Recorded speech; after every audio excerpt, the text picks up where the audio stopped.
Hello students, welcome to easy concept. So இந்த video நம்ம வந்து என்ன பார்க்க போறோம் அப்படின்னு பார்த்தீங்கன்னா, salient features of Indian constitution, அரசியலமைப்பின் முக்கிய கூறுகள் அப்படின்ற ஒரு டாபிக் நமக்கு சிலபஸ்ல இருக்கு. ஸோ வாங்க நம்ம இந்த பகுதியில் என்னென்ன கேள்விகள் கேட்டிருக்காங்க அப்படின்ற நம்ம வந்து பார்க்கலாம். ஓகேவா? ஸோ ஃபர்ஸ்ட் கொஸ்டின் போயிடலாமா? ஸோ இந்திய அரசியலமைப்பின் முகவுரையை அரசியல் சாசனத்தின் அடையாள அட்டை என்று கீழ்காணப்படுவதில் யார் கூறியது அப்படின்னு கேட்கிறாங்க. ஓகேவா? இந்திய அரசியலமைப்பின் முகவுரையை யாரு வந்து பாத்தீங்கன்னா அடையாள அட்டை, identity card of the constitution அப்படின்னு கேட்டிருக்காங்க. சொன்னது யாருங்க இருக்காங்க? N.A. பால்கிவாலா அப்படின்றது. ஸோ இது வந்து ரொம்ப முக்கியமான கொஸ்டின். ஏன் முக்கியமான கொஸ்டின்னா, ஆல்ரெடி இதை வந்து ப்ரீவியஸ் இயர்ல வந்து கேட்டிருக்காங்க. ஓகேவா? இதுவும் வந்து ஒரு PYQ தான், ப்ரீவியஸ் இயர் கொஸ்டின் தான். ஓகே, அப்ப இந்திய அரசியல் சாசனத்தை வந்து நமக்கு வந்து இந்திய அரசியல் சாசனத்தினுடைய அடையாள அட்டை தான் இந்த முகப்புரை அப்படின்னு சொன்னது யாருன்னு பாத்தீங்கன்னா இவர். ஸோ ஒருத்தர் வந்து சொல்லியிருப்பாரு, இதை வந்து இந்தியாவுடைய ஜாதகம், இந்த இறையாண்மை மிக்க மக்களாட்சி குடியரசுடைய ஜாதகம் இது அப்படின்னு சொல்லியிருப்பாரு. ஓகேவா? அது வந்து யாருன்னா KM முன்ஷி. ஜஸ்ட் நான் வச்சுக்கோங்க, KM முன்ஷி வந்து அப்படி சொல்லியிருப்பாரு. ஓகேவா? ஓகே, அரசியல் அமைப்பின் எந்த பிரிவில் பட்டியல் ஜாதிகள் மற்றும் பழங்குடியினருக்கான ஆணையம் அமைப்பது பற்றி குறிப்பிடப்படுகிறது? ஸோ இது வந்து பாத்தீங்கன்னா ஆர்டிகல் நமக்கு 338ல தான் நமக்கு வந்து பாத்தீங்கன்னா இந்த பட்டியல் மற்றும் பழங்குடியினர், அதாவது பாத்தீங்கன்னா SC அண்ட் STஸ்க்கு வந்து பாத்தீங்கன்னா நமக்கு பழங்குடி ஆணையம் அமைப்பதை பற்றி ஆர்டிகல் 338ல வந்து சொல்லுது. ஓகே, இது ஒரு முக்கியமானது. ஜஸ்ட் வாட் இஸ் வாட் மட்டும் பார்த்தா போதும். அடுத்தது, இந்திய அரசியலமைப்பின் எந்த பிரிவு தேசிய அளவில் பட்டியலின மற்றும் பழங்குடியின மக்கள், இதர பிற்படுத்தப்பட்ட பிரிவினர் மற்றும் ஆங்கில இந்தியர்களுக்கு சலுகைகளை வழங்குது அப்படின்னு பாத்தீங்கன்னா பார்ட் 16 ஆஃப் த கான்ஸ்டியூஷன். ஓகேவா?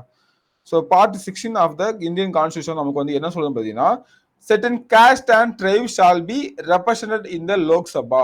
ஓகேவா?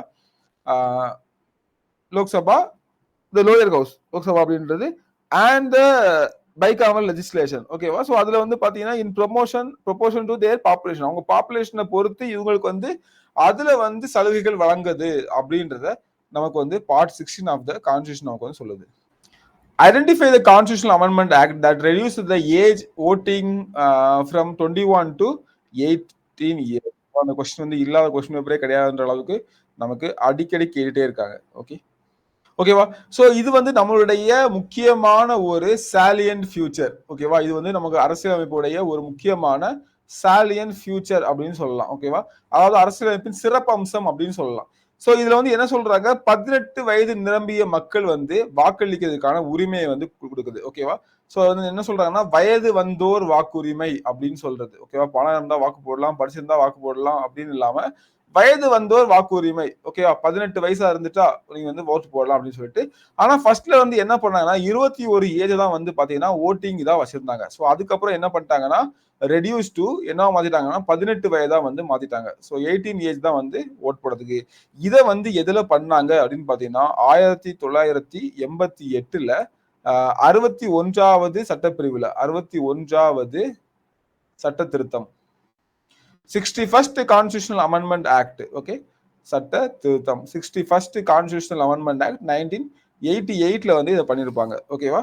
ஸோ இதுல தான் அந்த ஏஜை வந்து கம்மி பண்ணிருப்பாங்க. இப்போ நமக்கு என்ன, 18 வயது நிரம்பியிருந்தாலே ஓட் பண்ணிடலாம். இது வந்து 1989ல இருந்து நடைமுறைக்கு வந்து வந்திருக்கும். ஓகேவா? 1989ல இருந்து நடைமுறைக்கு வந்து வந்திருக்கும். ஸோ இது வந்து ஒரு முக்கியமான ஒரு விஷயம். ஓகேவா? ஓகேவா? ஸோ சைலண்ட் ஃபியூச்சர், வயது வந்து வாக்குரிமை.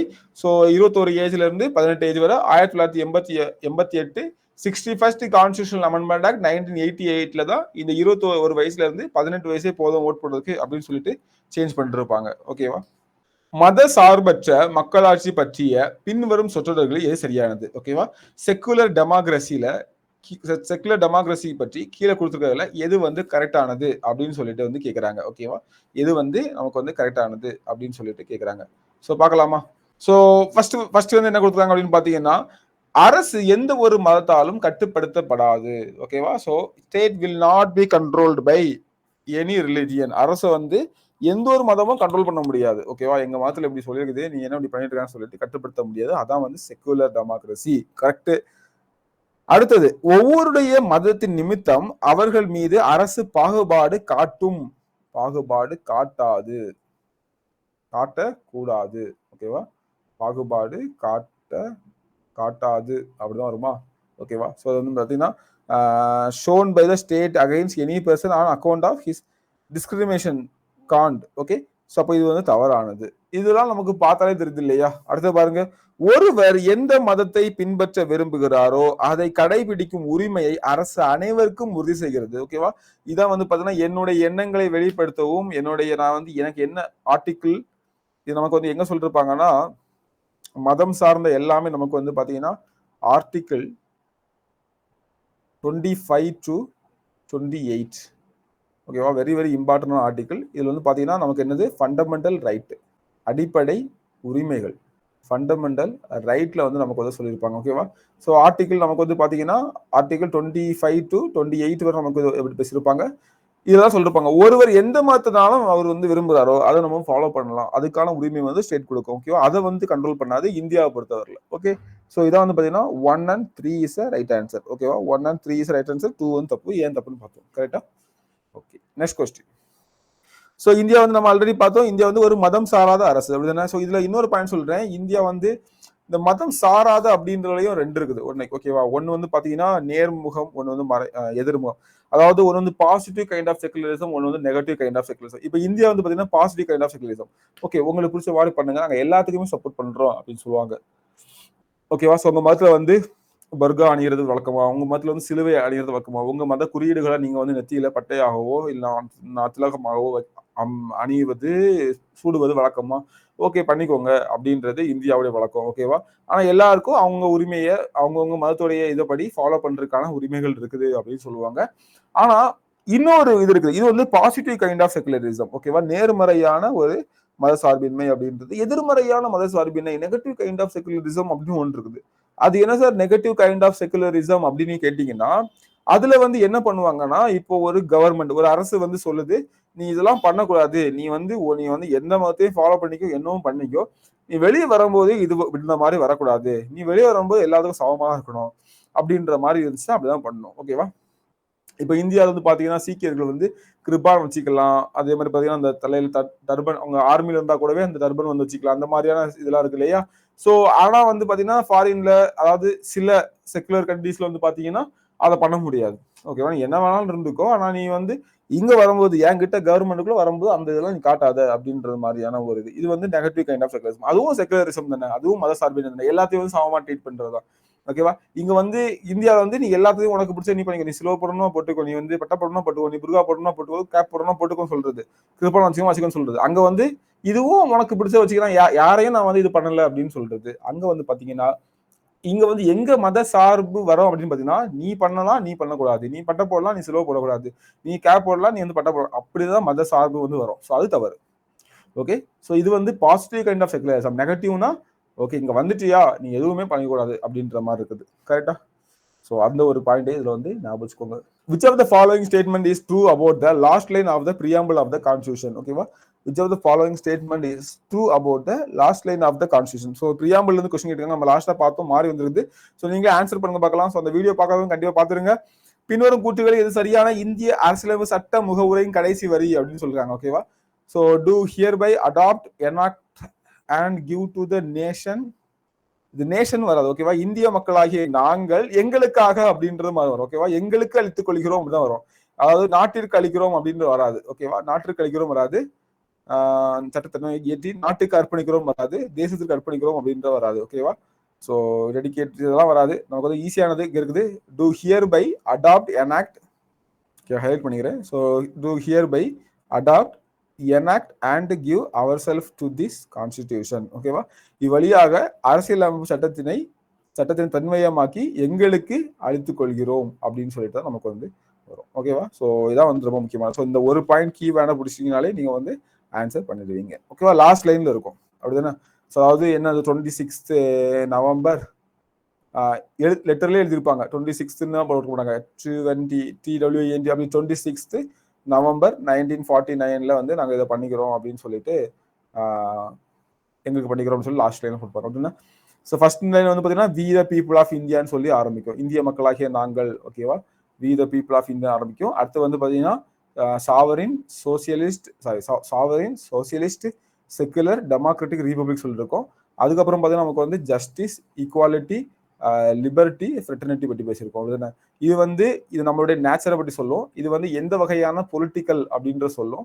இது வந்து நாங்க யாருக்கு வந்து அளிக்கிறோம் அப்படின்ற மாதிரி எந்த டேட்ல வந்து அலாட் பண்ணி யாருக்கு அளிக்கிறோம் அப்படின்னு சொல்லிருக்கோம். ஸோ இந்த மாதிரி 4 பிரிவுகளா பிரிச்சிருக்கலாம். ஓகேவா, 4 பிரிவுகளா நம்ம பிரியாமல பிரிச்சுக்கலாம். நெக்ஸ்ட் கொஸ்டின், செக்குலர் இன் ரியல் சென்ஸ் மீன்ஸ் செக்குலர். ஓகேவா, ஸோ வந்து செக்குலர் ஒரு மதம் சார்பற்ற அரசு அப்படின்றது ஒரு மத அரசா இல்ல. ஓகேவா, பாகிஸ்தான் ஒரு மத அரசா? எஸ். ஸோ அது இல்ல, அது வந்து மத சார்புடையது. அப்படின்னா ஒரு மதம் என்ற ஒன்று இல்லை, சாரி அரச மதம் என்ற ஒன்று இல்லை அப்படின்றதுதான் கரெக்டானது. ஓகேவா, ஸோ இரு மத அரசு அதுவும் இல்லை. மத சப்போர்ட் ஒரு மதமோ இரு மதமோ சப்போர்ட் பண்ணாலே இல்லை, பல மத அரசு இல்லை. நீங்க மதம் சப்போர்ட் பண்ணாலே இது எல்லாமே மத சார்பாயிரும். அப்படிதானே? ஸோ மீதி 3மே வந்து மத சார்பு. ஒரு மதத்தை சப்போர்ட் பண்ணாலும் 2 மதத்தை சப்போர்ட் பண்ணாலும் எல்லா மதத்துக்கும் சப்போர்ட் பண்ணாலுமே அது வந்து மத சார்பு ஆயிரும். Next, the preamble was amended in 1976 in include the included terms 3. ஓகேவா, இது வந்து preamble நமக்கு வந்து 3 இதை வந்து ஆட் பண்ணிருப்பாங்க. என்னெல்லாம் கேட்கறாங்க ஆல்ரெடி சொல்லிட்டு நான் வந்து மறுபடியும் சொல்றேன். 42nd Constitutional Amendment Act 1976. ஓகேவா, 42nd Constitutional Amendment Act 1976ல சோசியலிஸ்ட், செக்குலர் அண்ட் இன்டெகிரிட்டி. ஓகேவா, ஸோ இந்த 3 வந்து ஆட் பண்ணிருப்பாங்க. ஸோ தமிழ்ல வந்து பாத்தீங்கன்னா சமதர்மம், சமய சார்பின்மை, அதே மாதிரி பாத்தீங்கன்னா ஒருமைப்பாடு இல்ல ஒருங்கிணைவு அப்படின்றது இங்க என்ன கொடுத்துருக்காங்க, ஒருமைப்பாடு. ஓகேவா, so C is right hand. சமதர்மம், மதசார்பின்மை, ஒருமைப்பாடு. நெக்ஸ்ட், த வேர்ட் செக்குலரிசம் எங்க இருந்து வந்துச்சு அப்படின்னு பாத்தீங்கன்னா செக்குலம் அப்படின்ற லத்தீன் வேர்ட்ல இருந்து வந்துச்சு. ஓகேவா, செக்குலம் அப்படின்ற லத்தீன் வேர்ட்ல வந்துச்சு, ஓகேவா. ஸோ அடுத்தது இந்தியாவின் முழுமையான இறையாண்மை அதிகாரம் பெற்றிருப்பது. இந்தியாவின் முழுமையான இறையாண்மை அதிகாரம் பெற்றிருப்பது அப்படின்னு கேட்டிருக்காங்க. ஓகேவா, சோ இந்தியாவின் முழுமையான இறையாண்மை அதிகாரம் பெற்றிருப்பது இறையாண்மை அதிகாரம் பெற்றிருப்பது வந்து இந்திய மக்கள் தான். ஸோ பிரதமரோ இதுவோ கிடையாது. நெக்ஸ்ட், பின்வருவற்றில் எது மாநிலத்தின் இன்றியமையாத பண்பாகும் அப்படின்னு சொல்லி, பின்வருவற்றில் எது மாநிலத்தின் இன்றியமையாத பண்பு? இந்த பண்பு வந்து எசென்சியல் அப்படின்னு கேட்டீங்கன்னா டெமோக்ரஸி இருக்கலாம், இல்லாமலும் இருக்கலாம். ஓகேவா, ஸோ அது வந்து இன்றியமையாதது அப்படின்னு சொல்ல முடியுமானா கொஸ்டின் மார்க். செக்குலரிசம் இருக்கலாம், இல்லாம இருக்கலாம். அது வந்து ஒரு மத சார்புடைய அரசா கூட இருக்கலாம். சோசியலிசம், கேபிட்டலிசமா கூட இருக்கலாம். ஓகேவா, ஆனா இறையாண்மை இல்லாம இருக்க முடியாது. ஓகேவா, இறையாண்மை இல்லாம இருக்க முடியாது. ஏன்னா இறையாண்மை இருந்தாதான் அது ஒரு ஸ்டேட்டே, அது ஒரு அரசுன்னே சொல்ல முடியும். ஓகேவா, இது வந்து மாநிலம் சொல்லிட்டு பண்றாங்க. ஸோ அரசின், ஸோ இங்க வந்து பாத்தீங்கன்னா இப்போ நான் சொன்னேன், இப்போ இறையாண்மையோட மீனிங் நம்ம வந்து நல்லா புரிஞ்சுக்கோங்க. இறையாண்மை அப்படின்றது நாங்க வந்து யாருக்கும் மேற்பட்டவர்களும் அல்ல. அதாவது நாங்க வந்து யாரையும் எங்களுக்கு கீழே வந்து கண்ட்ரோல் பண்ணி வைக்கல. அதே மாதிரி நாங்க வந்து யாரையும் கண்ட்ரோல் பண்ணியும் எங்களுக்கு கீழே நாங்க வந்து கண்ட்ரோல் பண்ணியும் வைக்கல. சாரி, நாங்க யாருக்கு கீழே வந்து கண்ட்ரோல்டாவும் இல்லை. இப்போ இந்தியா வந்து முன்னாடி பிரிட்டிஷ் கீழே கண்ட்ரோல்ல இருந்துச்சு, அப்படிதானே? ஸோ அது மாதிரி இப்ப நாங்க இல்லை. இந்தியா ஒரு சுதந்திர நாடு, எந்த நாட்டையும் சார்ந்தோ அல்லது எந்த நாட்டையும் அடிமைப்படுத்தவோ இல்லை அப்படின்றதா இது. ஸோ இது இறையாண்மைக்கு மீனிங் வந்து எழுதிக்கோங்க. இறையாண்மைக்கு மீனிங் வந்து இந்தியா ஒரு சுதந்திர நாடு. இந்தியா ஒரு சுதந்திர நாடு. ஸோ இதுல என்ன சொல்றாங்கன்னா அதுக்கப்புறம் பார்த்தீங்கன்னா அதாவது என்னப்பா சொல்ல வரீங்க அப்படின்னா, எந்த நாட்டையும் சார்ந்தோ, பிரிட்டிஷை சார்ந்தோ, அமெரிக்காவை சார்ந்தோ, எந்த நாட்டையும் சார்ந்தோ அல்லது எந்த நாட்டையும் அடிமைப்படுத்தவோ இல்லை. ஓகேவா, இந்தியா ஒரு சுதந்திர நாடு, எந்த நாட்டையும் சார்ந்தோ அல்லது எந்த நாட்டையும் வந்து அடிமைப்படுத்தவோ இல்லை அப்படின்னு சொல்லிட்டு இதுல வந்து கொடுத்துருப்பாங்க. ஓகேவா, இதான் வந்து அதாவது தன் சுய விவகாரங்களை தடையின்றி நடத்திக் கொள்ளலாம். இப்ப நம்ம ஒரு முடிவு எடுக்கிறோம்னா யூஎஸ்ஏ வந்துட்டு நீ இப்படி பண்ணக்கூடாது அப்படின்னு சொல்ல முடியாது. ஓகேவா, சோ அதுக்கு வந்து சில உலக கூட்டமைப்புகள்லாம் இருக்குது, அதை மீறி நம்ம பண்ண முடியாது. இப்போ வந்து திடீர்னு போயிட்டு நான் போயிட்டு எங்கேயோ போயிட்டு பாம்பு போட போறேன் அப்படின்னா போட முடியாது. ஓகேவா, சோ அது இருக்கு. ஆனா வந்து இந்த என் நாட்டுக்குள்ள நான் இப்படிதான் சட்டத்திட்டங்களை ஏற்றணும், என் நாட்டுக்குள்ள இப்படிதான் நான் வந்து வரிகளை வைக்கணும்னு சொல்லிட்டு எந்த நாடும் வந்து என்ன வந்து கண்ட்ரோல் பண்ண முடியாது. ஓகேவா, அதே மாதிரி நானும் போயிட்டு இன்னொரு நாட்டை நேபாள்கிட்ட போயிட்டு நீ இதெல்லாம் பண்ணு சொல்லி சொல்ல முடியாது. கரெக்டா, சோ அதுதான் வந்து இதோட மீனிங் இறையாண்மை அப்படின்ற. அப்போ அது இருந்தாதான் ஒரு அரசு அப்படின்ற ஒரு விஷயமே வருது. கரெக்டா, அது இருந்தாதான் அரசு அப்படின்றதே வருது. இப்போ அப்படி இல்லைன்னா என்ன சொல்ல, இப்ப நம்ம பிரிட்டிஷ் உள்ளதே கேட்டிருந்தா நம்ம வந்து என்ன பிரிட்டிஷ் இந்தியா ஆயிரும், இந்தியான்ற ஒன்றே இருக்காது இல்லையா? சோ முன்னாடி அப்படிதானே இருந்தோம். சோ அதான் வந்து சொல்றாங்க. அப்போ செக்குலரிசம் தான் இன்றியமையாத பண்பு, essential attribute of the state. ஓகேவா, இதான் இன்றியமையாத பண்பு அப்படின்ற meaning. Fine. Next question. Another bold feature of the Constitution is that it seeks to establish a secular state. Which of the following statement does not relate to the idea of the secular state? Okay, நல்ல question கேட்கறாங்க. ஆனா ஈஸியான question தான். அரசியலமைப்பின் மற்றொரு துணிச்சலான கூறு என்னவென்றால் இது மதசார்பற்ற அரசை நிறுவ முயல்கிறது. ஓகேவா? ஸோ நம்ம வந்து செக்குலர் ஸ்டேட் அப்படின்னு நம்ம சொல்றோம். அப்படின்னா நமக்கு வந்து பாத்தீங்கன்னா ஒரு நம்ம சைலண்ட் ஃபியூச்சர்ல வந்து முக்கியமானது இது ஒரு செக்குலர் ஸ்டேட்டு அப்படின்னு நம்ம சொல்றோம். ஓகே, அதாவது மதம் சாராத ஒரு அரசு அப்படின்னு சொல்றோம். கீழ்காணும் கூற்றுகளில் மதசார்பற்ற அரசு பற்றி கருத்துக்கள்ல பொருத்தமற்றது எதுன்னு கேட்டிருக்காங்க. ஓகேவா? மத சமத்துவம் வழங்கப்பட்டுள்ளது. ரிலீஜியஸ் ஈக்குவாலிட்டி ஹாஸ் பின் ப்ரொவைடான்னு கேட்டா எஸ் அப்படிதானே. ஸோ மத சமத்துவம் வந்து வழங்கியிருக்காங்க அப்படிதானே. அதாவது அதுதான் நம்ம வந்து சொல்றது ரிலீஜியஸ் ஈக்குவாலிட்டி அப்படின்றது. சிறுபான்மையினரின் பண்பாட்டு பாரம்பரியம் பாதுகாக்கப்பட்டுள்ளது. எஸ், அப்கோர்ஸ் பாதுகாக்கப்பட்டுள்ளது அப்படின்னா. ஸோ எல்லாமே நமக்கு வந்து பாத்தீங்கன்னா எங்க வரும்னா ஆர்டிகிள் 29 30 வந்து பேசுது. ஓகேவா? ஃபண்டமெண்டல் ரைட்ல வந்து ஆர்டிகிள் 29 30 வந்து பேசுது. அன்டச்சபிலிட்டி ஹாஸ் பின் டன் அவே, தீண்டாமை ஒழிக்கப்பட்டது அப்படிதானே. ஸோ இது தீண்டாமை வந்து பாத்தீங்கன்னா ஒரு மதத்தின் பெயராலையும், தீண்டாமைக்கு எக்ஸாக்டா நமக்கு வந்து சொல்லல, ஒரு மதத்தின் பெயராலையும் தீண்டாமை நமக்கு கிடையாது. நீ இந்த மதத்துக்கார நீ வந்து இது பண்ணா இது அப்படின்னு தீட்டுப்படுத்திட்ட அப்படின்லாம் நம்ம சொல்ல முடியாது. ஓகே, அதன் சில கருத்துக்கள் நாட்டின் இறையாண்மைக்கு எதிரானது. மதசார்பின்மை எப்படி இறையாண்மைக்கு எதிராகும்? இறையாண்மைக்கு எதிராக வாய்ப்பே இல்லை. அப்ப இதான் வந்து தவறானது. அப்ப இதான் வந்து பொருத்தமற்றது அப்படிதான். ஸோ ரொம்ப ஈஸியா சூஸ் பண்ணிடலாமா? ஃபர்ஸ்ட் 3ல வந்து கன்ஃபியூஸ் ஆனா கூட இல்லைங்க லாஸ்ட் பார்த்தோம் கன்ஃபார்மா அடிச்சிருக்கீங்க. ஓகே, இதான் தப்பு அப்படின்றது. ஓகேவா?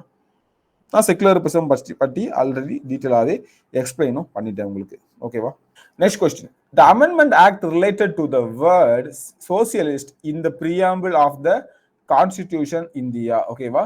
ஸோ எப்போதான் வந்து பாத்தீங்கன்னா சோசியலிஸ்ட் அப்படின்ற வார்த்தையை வந்து திருத்தம் பண்ணி சேர்த்துக்கிட்டாங்க அப்படின்னா 42nd அமெண்ட்மெண்ட் ஆக்ட் எந்த வருஷம்? 1976. ஓகேவா? இது வந்து 1978 வரும்னு நினைக்கிறேன். 44th நம்ம ஆல்ரெடி திரும்ப பார்த்துட்டோம். ஸோ என்னெல்லாம் நமக்கு இதுல இதே ஒரு கொஸ்டின் கேட்டிருந்தாங்க. என்ன ஆட் பண்ணிருந்தாங்க? சோசியலிஸ்ட், செக்குலர் அண்ட் இன்டெகிரிட்டி அப்படின்னா சோசியலிஸ்ட், செக்குலர் அண்ட் இன்டெகிரிட்டி. ஓகேவா? ஸோ இந்த 3 வார்த்தை நமக்கு வந்து ஆல்ரெடி 42nd அமெண்ட்மெண்ட் மூலமா சேர்த்திருப்பாங்க. இந்திய அரசியலமைப்பு முகப்புரை மற்றும் அரசு வழிகாட்டு நெறிமுறைகள் உள்ளடக்கிய சித்தாந்தமானது என்னன்னு கேட்டிருக்காங்க. ஓகேவா? So the preamble and directive principle. Okay, பிரியாம்பிளும் டிபிஎஸ்பியும் of the constitution of India comprises the ideology of இந்திய அரசியலமைப்பு முகப்புரை மற்றும் அரசு வழிகாட்டு நெறிமுறைகள் உள்ளடக்கிய சித்தாந்தமானது என்னது அப்படின்னு கேட்டிருக்காங்க. ஓகேவா? ஸோ எல்லாமே வந்து பார்த்தீங்கன்னா சமத்துவத்தை பற்றி சொல்ல முடியாது, ரெண்டுக்கும் சேர்ந்து. ஓகேவா? அங்கேயே நமக்கு வந்து என்ன பேசியிருப்பாங்க? சமத்துவம் பற்றி பேசியிருப்பாங்க. ஓகேவா? ஆண்களுக்கு பெண்களுக்கு சமமான ஊதியம் கொடுக்கணும். ஓகேவா? ஸோ அவங்க நிகர மாதிரி ஸோ அந்த மாதிரி சமத்துவ விஷயங்களா பற்றி பேசியிருப்பாங்க. ஓகேவா? தாராளவாதம் பற்றி நமக்கு வந்து இங்க பேசியிருப்பாங்க, டிபிஎஸ்ல பேசியிருப்பாங்க. ஆனா இங்க அதை பற்றி எதுவும் சொல்லிருக்க மாட்டாங்க. பயன்பாட்டுவாதம் கண்டிப்பா கிடையாது, பொதுவுடைமைவாதம் கண்டிப்பா கிடையாது. நமக்கு வந்து மிக்ஸ்ட் எல்லாமே தான் ஃபாலோ பண்றோம். அப்போ சமத்துவவாதம் தான் இது வந்து கரெக்டான ஆன்சர். ஓகேவா? இது ஒரு ஈஸியான கொஸ்டின் தானே கேட்டீங்கன்னா. கீழ்கண்ட எந்த நாட்டு அரசியலமைப்புடன் இந்திய அரசியலமைப்பு முகவுரை பெரும் பகுதி ஒத்துள்ளது அப்படின்னு பாத்தீங்கன்னா யூஎஸ்ஏ தான். ஓகேவா? நம்ம வந்து அங்க இருந்தா எடுத்துக்கிட்டோம். இந்த text of the preamble of Indian constitution resembles which of the following constitution. ஓகேவா? ஸோ கீழ்கண்ட எந்த நாட்டு அரசியலமைப்புடன் இந்திய அரசியலமைப்பின் முகவுரை பெரும் பகுதி ஒத்துள்ளது அப்படின்னா யூஎஸ்ஏ. ஸோ யூஎஸ்ஏ தான் முதலா நமக்கு வந்து பாத்தீங்கன்னா இந்த அதாவது முகப்புரை வந்து வச்சு. So first constitution have the preamble. First constitution have the preamble எதுன்னு கேட்டீங்கன்னா யூஎஸ்ஏ தான். So these are the question. இதில் நம்ம ஆல்ரெடி இதை பற்றி கிளியராகவே பார்த்துட்டோம். ஸோ நமக்கு வந்து பார்த்தீங்கன்னா என்ன ஆச்சு அப்படின்னு பார்த்தீங்கன்னா இந்த சைலண்ட் ஃபீச்சர் ஆஃப் கான்ஸ்டிடியூஷனும் பிரியாம்பிள் வந்து கொஞ்சம் கொஸ்டின் வந்து மாறி இருக்குது. அங்கேயும் இங்கேயும் மாட்டு. ஸோ இந்த 2 வீடியோவுமே பார்த்துருங்க, உங்களுக்கு வந்து இந்த 2 டாப்பிக்கோடைய ஹோல் ஐடியா கிடைச்சிடும். ஓகேவா? சைலண்ட் ஃபீச்சர் ஆஃப் கான்ஸ்டிடியூஷன் அப்புறம் பிரியாம்பிள் உள்ள கேட்கப்பட்ட கேள்விகள் எல்லாமே நமக்கு வந்து எல்லாமே நமக்கு தேவையானது கிடைச்சிடும். ஸோ 1-2 கொஸ்டின் வந்து அங்கங்கே மாறி இருக்குது, உங்களுக்கு புரிஞ்சிருக்கும் நம்புறேன். ஓகேவா? ஸோ இதுல உங்களுக்கு என்ன டவுட் இருந்தாலும் நீங்க வந்து கீழே கமெண்ட்ல சொல்லுங்க. ஓகேவா? ஸோ இந்த வீடியோ உங்களுக்கு பிரோஜனமா இருந்திருக்கும் அப்படின்னு நான் நம்புறேன். ஸோ தேங்க்யூ ஃபார் வாட்சிங். ஸோ அடுத்த வீடியோல நாம சந்திப்போம்.